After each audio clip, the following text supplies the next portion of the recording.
لیے دعا کریں تو اللہ تعالیٰ کے جملہ انبیاء کرام خاتم النبیین صلی اللہ علیہ وسلم، اصحاب رسول، اہل بیت رسول، ائمہ دین متین، اولیاء کاملین، شہدائے ملت، عباد صالحین اور اپنے مرحومین و مرحومات سب کے لیے ایصال ثواب کریں، ثواب بخشیں، کیونکہ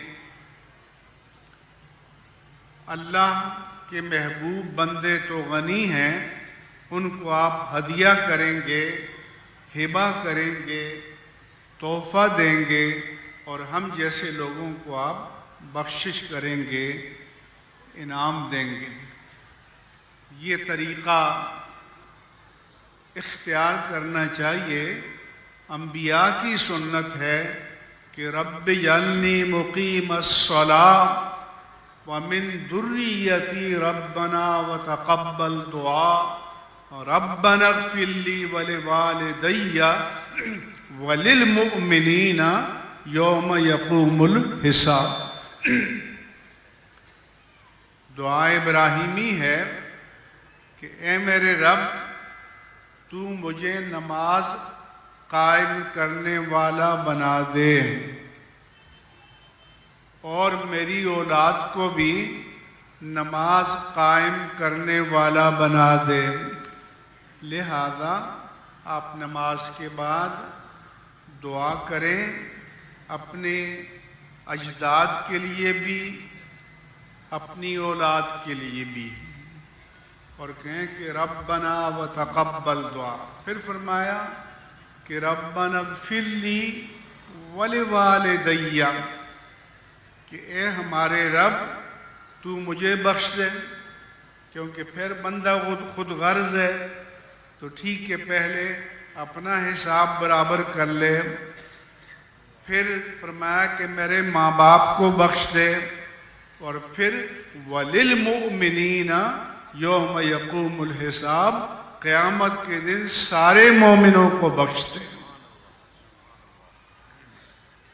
لہذا آپ جب دعا کریں تو آدم و حوا علیہم السلام سے لے کر اس دنیا میں آنے والے آخری مومن اور مومنہ تک سب کو اپنی دعاؤں میں شریک کیا کریں۔ یہ مومنوں کا شعار ہے، مومنوں کا طریق ہے۔ حضرت علی المرتضی رضی اللہ تعالی عنہ سے ایک حدیث روایت ہے کہ جب آپ اپنے مرحومین و مرحومات کی قبروں پر جائیں تو امام اہل سنت نے قبروں پر حاضری کا طریقہ یہ بتایا کہ پائنتی کی طرف سے جائیں اور میت کے سرہانے کے مقابل کھڑے ہو جائیں، کیونکہ میت کو جب قبر میں لٹایا جاتا ہے تو اس کے چہرے کو قبلے کی جانب تھوڑا ڈھلکایا جاتا ہے، مائل کیا جاتا ہے، اور جب اس کے چہرے کے سامنے آپ کھڑے ہوں گے تو اسی کو مواجہہ کہتے ہیں، یعنی روبرو ہونا، فیس ٹو فیس ہونا۔ جیسے حضور انور صلی اللہ علیہ وسلم کی بارگاہ میں جب ہم روبرو حاضری دیتے تو اس کو مواجہہ کہتے ہیں۔ لہذا تو پوچھا کہ ایک بار سورہ فاتحہ اور 11 بار قل شریف پڑھ کر صاحب قبر کو، اور پھر یہ کہیں کہ یا اللہ اس قبرستان میں جتنے مومنین مومنات مدفون ہیں ان سب کو اس کا اجر و ثواب عطا فرما۔ تو اللہ تعالیٰ سب کو پورا اجر عطا فرمائے گا، اور سب کے مجموعی اجر کے برابر اجر پڑھنے والے کو عطا فرمائے گا۔ لہذا آپ یہ نہ سمجھیں کہ ہم اگر دوسروں کو ثواب بخشیں گے یا ہبہ کریں گے تو ہماری تجوری میں کمی واقع ہو جائے گی۔ آپ پیسے خرچ کریں گے تو جتنا خرچ کرتے جائیں گے اتنا کم ہوتا جائے گا، لیکن ثواب جتنا بخشتے چلے جائیں گے اتنا آپ کے کھاتے میں بھی بڑھتا چلا جائے گا۔ اس لیے ہمارے گھرانوں میں بھی ایصال ثواب کی تربیت ہونی چاہیے۔ حضرت سعد نے رسول اللہ صلی اللہ علیہ وآلہ وسلم سے پوچھا کہ ان امی افتتلت، یا رسول اللہ صلی اللہ علیہ وسلم میری ماں کا اچانک انتقال ہو گیا، جیسے ہارٹ اٹیک ہو گیا، برین ہیمریج ہو گیا، ایکسیڈنٹ ہو گیا۔ وَأَظُنُّ لَوْ أَنَّهَا تَكَلَّمَتْ تَصَدَّقَتْ، اور مجھے یقین ہے کہ اگر انتقال سے پہلے میری ماں کو فرصت ملتی تو وہ صدقے کی وصیت کرتی۔ تو پھر آپ کو یہ سمجھیں کہ مومن کا شعار یہ بھی ہونا چاہیے کہ اپنی موت سے پہلے صدقے کی وصیت کرے یا خود دے۔ فرمایا سورۃ المنافقون میں کہ یا ایھا الذین آمنوا انفقوا مما رزقناکم من قبل ان یأتی احدکم الموت، کہ مومنوں جو مال ہم نے تمہیں دیا ہے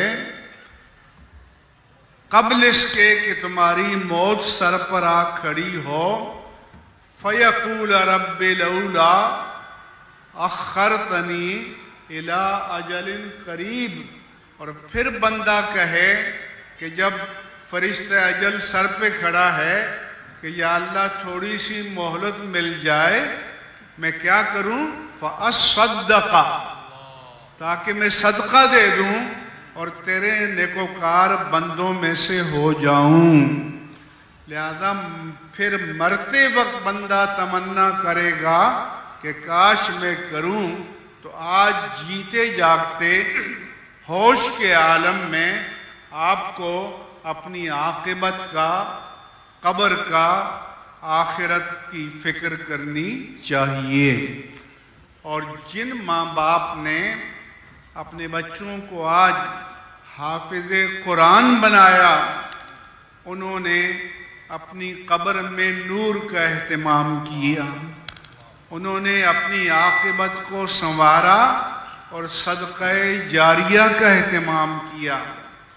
تو پہلا تو کام یہ ہے کہ یہ ادارہ بھی یہ اس کے بانیان کے لیے، معاونین کے لیے، وہ معاونین ملک کے اندر ہیں یا ملک سے باہر ہیں، سب کے لیے یہ صدقہ جاریہ ہے، اور ہم سب کو صدقات جاریہ کا اہتمام کرنا چاہیے۔ صدقہ جاریہ اسے کہتے ہیں کہ بندہ مر جائے اور جو نیک کام چھوڑ کر چلا گیا ہے اس کا فیض جاری و ساری رہے۔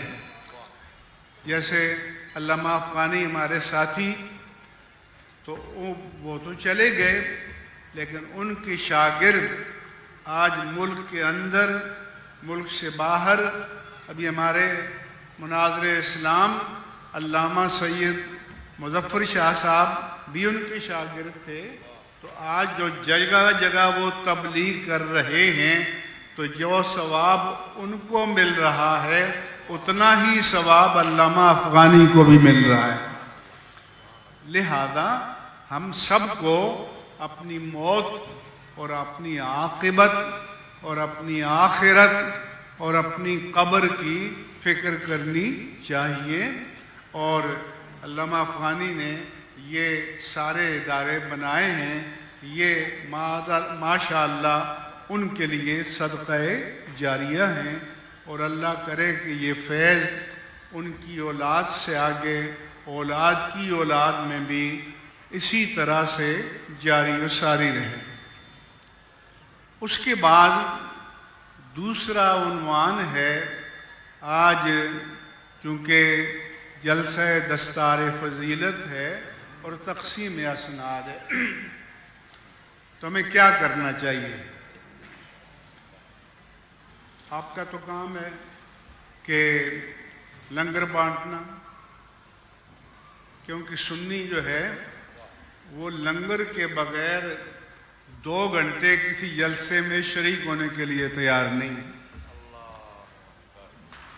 لنگر کے بغیر میلاد کے جلسے میں، بزرگوں کے آراس کے جلسے میں آپ 2 گھنٹے نہیں دے سکتے، تو اور کون سی قربانی آپ دیں گے؟ لہذا آپ یا آپ کے آباء و اجداد کا انتقال ہو گیا ہے تو ان کی عاقبت کا بھی انتظام کریں۔ اللہ تعالیٰ نے فرمایا ان اداروں کی ضرورت کیوں ہے؟ اللہ تعالیٰ نے قرآن کریم میں فرمایا فَلَا وَرَبِّكَ۔ احمد بیٹھ جاؤ، یہ پہلے تم خود بدتمیزی کرتے ہو۔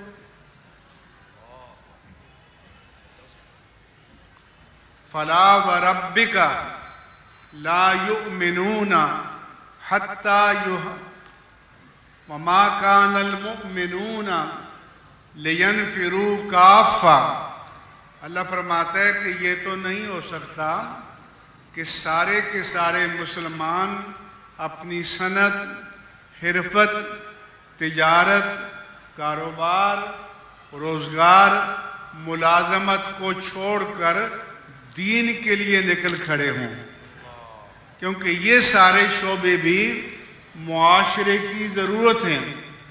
فلولا نفر من کل فرقۃ منہم طائفہ، تو اللہ فرماتا ہے کہ جب سارے کے سارے with all devotion and dedication full time دین کے لیے اپنے آپ کو ریزرو نہیں کر سکتے، وقف نہیں کر سکتے، تو ایسا ہو جائے کہ ہر گروہ، ہر قبیلے، ہر کمیونٹی، ہر برادری، ہر بستی، ہر علاقے، ہر شہر میں سے چند لوگ ایک گروہ نکلے۔ کس کام کے لیے نکلے؟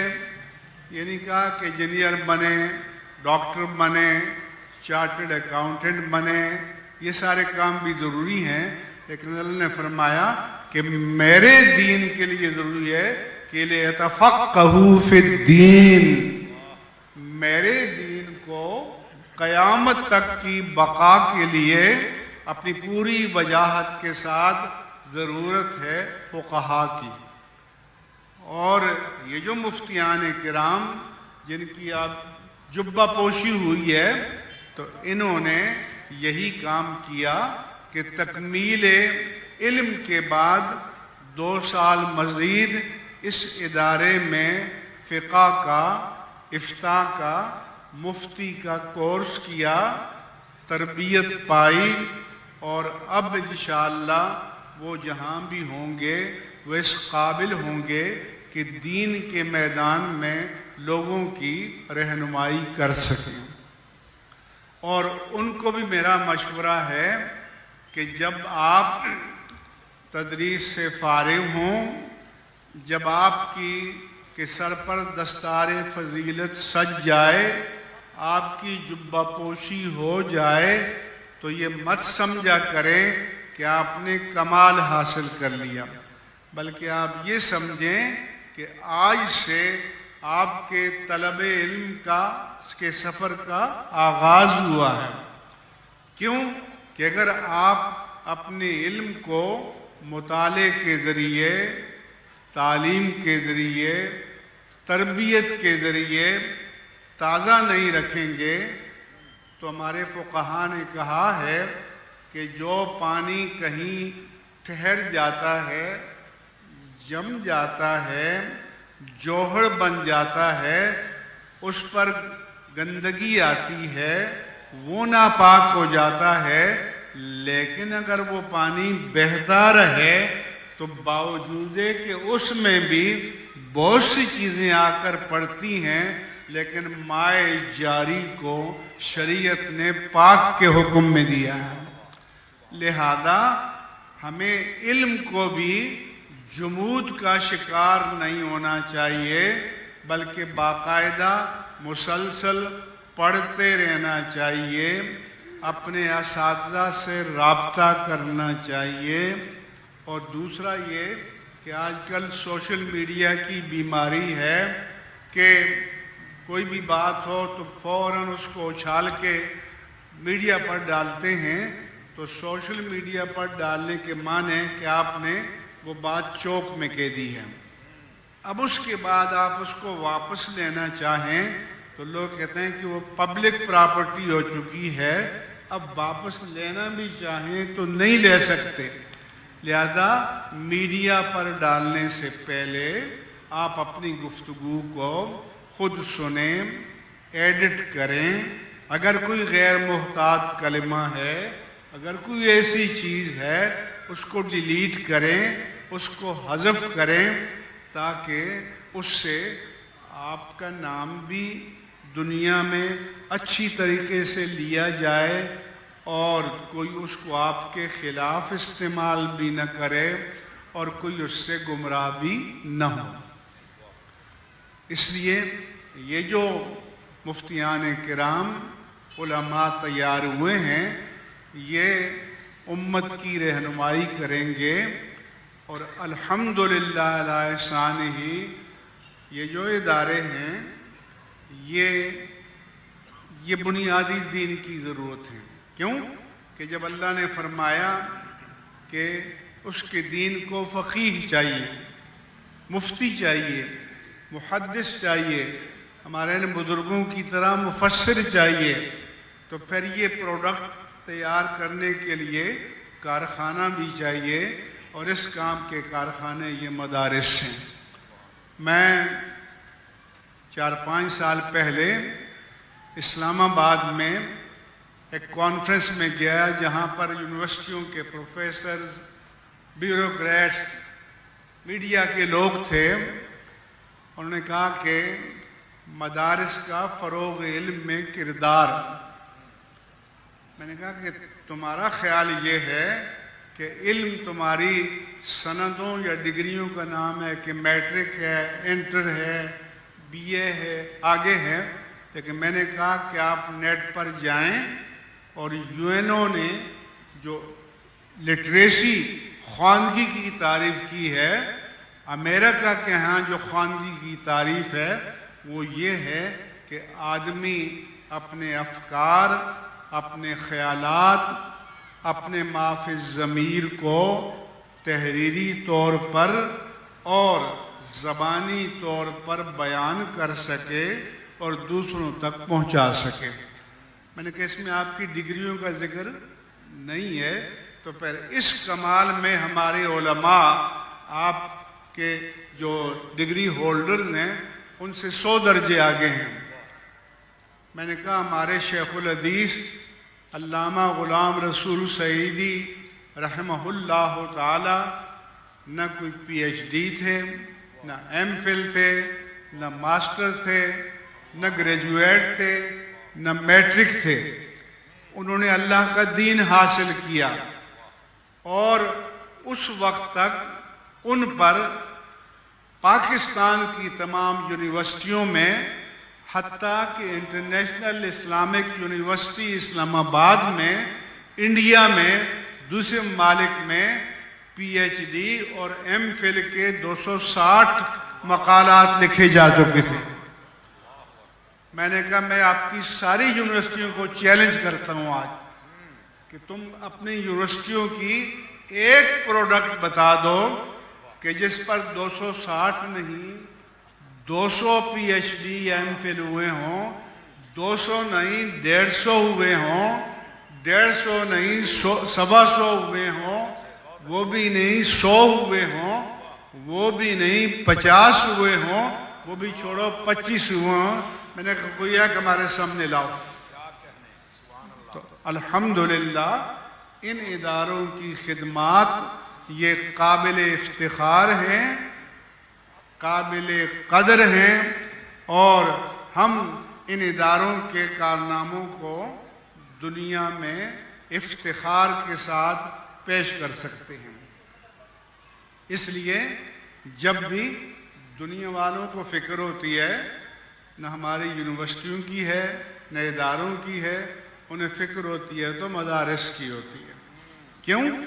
کہ ان کو پتہ ہے کہ دین اسلام پر اگر کوئی پہرا دے رہا ہے تو وہ یہ مدارس دے رہے ہیں اور یہ علماء دے رہے ہیں.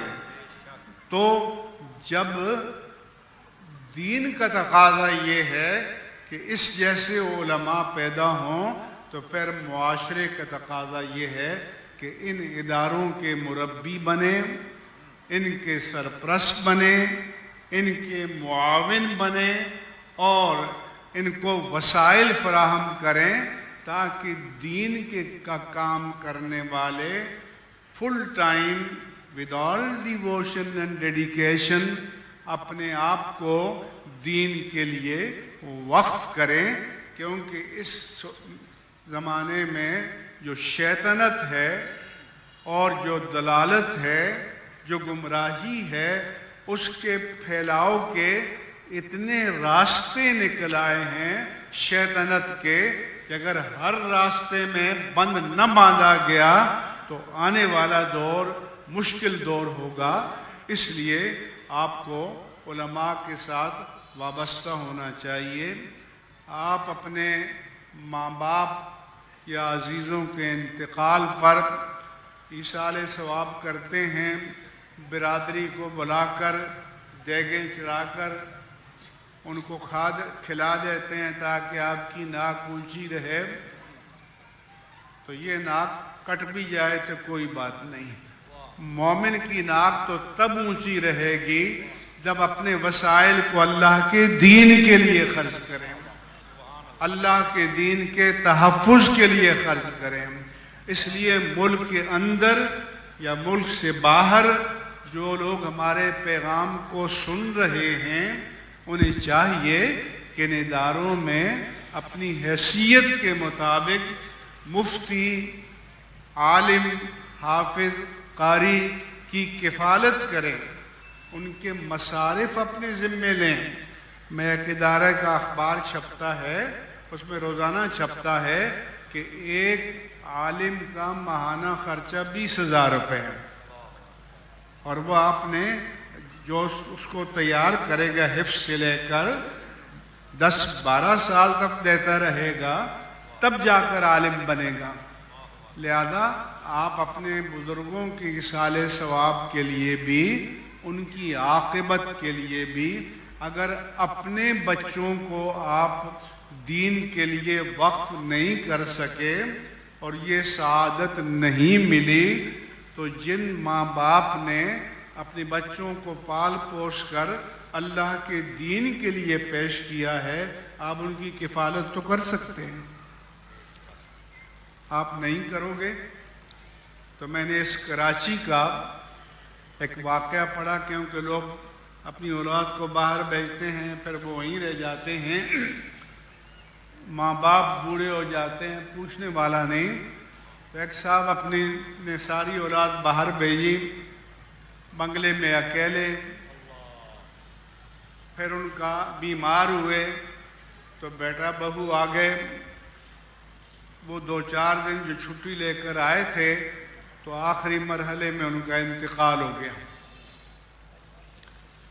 تو ان سے کہا بھائی والد ماجد کا انتقال ہو گیا، اس کا جنازہ پڑھ کے تدفین کر کے تو جاؤ.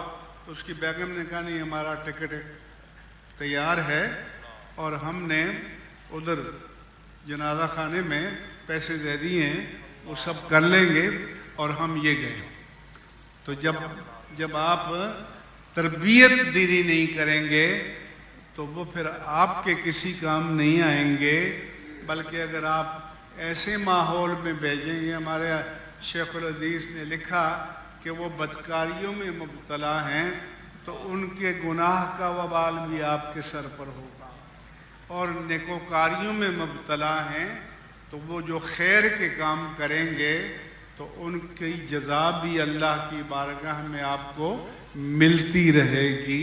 اس لیے یہ ادارے آباد رہنے چاہیے، تا قیامت آباد رہنے چاہیے. آپ کو ان اداروں کی قدر نہیں ہے. یہ ادارے کسی ریاست کی غلامی سے کے بغیر آزادانہ طور پر اللہ تبارک و تعالیٰ کے دین کی خدمت انجام دے رہے ہیں. نتیجہ یہ ہے کہ کورونا آیا تو حرمین طیبین سمیت روئے زمین کی تمام مسجدیں بند ہو گئیں، لیکن پاکستان کی ایک مسجد بھی بند نہیں. مفتی اعظم پاکستان، مفتی اعظم پاکستان، اہل سنت کی شان، اہل سنت کی پہچان، مفتی اعظم پاکستان. اور الحمدللہ کہ ساری دنیا میں کورونا سے سب سے کم متاثر ہونے والا ملک پاکستان ہے. لہذا دین کی برکات کا آپ تصور نہیں کر سکتے. تو آپ حضرات کو دین کے ساتھ جڑے رہنا چاہیے، وابستہ رہنا چاہیے، علماء کے ساتھ جڑے رہنا چاہیے. یہ جو ہمارے بزرگ بیٹھے ہیں، نہ پوچھ ان خرقہ پوشوں کی، ارادت ہو تو دیکھ ان کو یدے بیضا لیے بیٹھے ہیں اپنی آستینوں میں. لہذا ان علماء کی قدر کرنی چاہیے. اللہ تبارک و تعالی ہمارے ان مدارس کو، جامعات کو، مساجد کو تا قیامت شاد و آباد رکھے، اور انشاءاللہ تعالی یہ آباد رہیں گے. اور جب تک آپ جیسے محبان رسول، غلامان رسول، غلامان مصطفیٰ اور بندگان خدا اللہ کی زمین پر موجود ہیں، یہ ادارے انشاءاللہ کبھی ویران نہیں ہوں گے. اللہ تعالیٰ پوری ملت کو، امت کو انہیں آباد رکھنے کی توفیق عطا فرمائے. وما علیہ الا البلاغ المبین.